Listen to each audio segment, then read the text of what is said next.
The media is absolutely pathologically uninterested in the idea that we're in a half war with Russia and we don't know who the commander-in-chief is at a functional level. The entire political charade has come crashing down. Nobody can believe anything that is being said. You've suggested that Trump may not be allowed to become president again. How could that manifest itself? Emboldened Donald Trump with no next election cycle to concern himself with is absolutely occupying people involved in what you might call the international order. We don't know whether the Kamala we've gotten used to is going to be on that debate stage. And they're not so thrilled about free speech. They're not so thrilled about people voting. And honestly, I really feel like the State Department should probably be leading well, I don't know what to call it, an approach to the American people and say, look, we have been acting on your behalf. We can't talk to you about everything because it involves geopolitics and strategy. We do think there's corruption in the system. Maybe we've made some missteps. But we've got a serious problem that every 4 years we can't put the whole thing at risk with candidates who might topple that order. And, you know, I would say that Tulsi, RFK Jr., and Donald Trump were all people who were willing to threaten that order in order to end the cycles of wars abroad. And I have a very strong sense that all of those people are considered to be children from the perspective of the permanent geopolitical management group.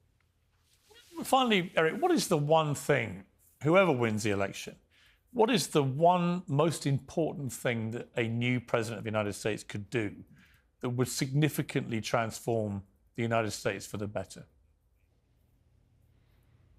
Disclosure. On everything? I mean, look, well, it's not on everything, because you can't.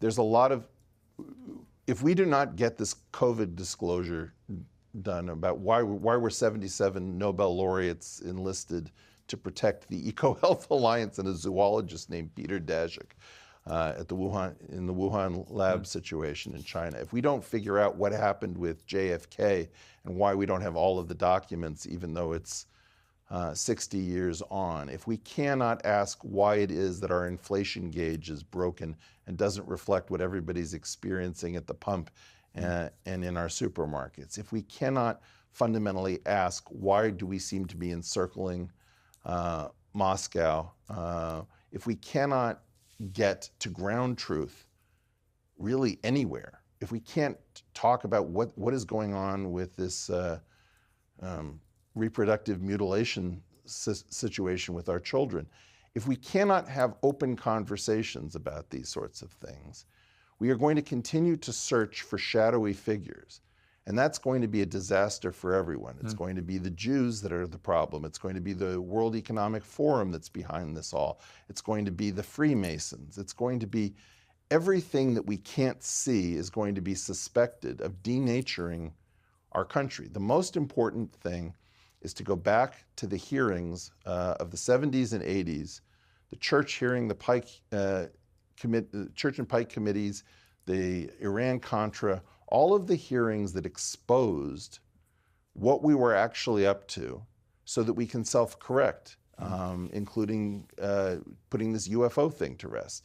We need disclosure because what we're so used to is being lied to that we are effectively completely inert to this, and we're insensate. We don't feel anything. This is not a normal state of affairs. We've got to get rid of the level of lying and deception. Eric Weinstein, brilliant to talk to you again. Thank you so much for coming on Uncensored. Thanks for having me, Piers. Really appreciate it.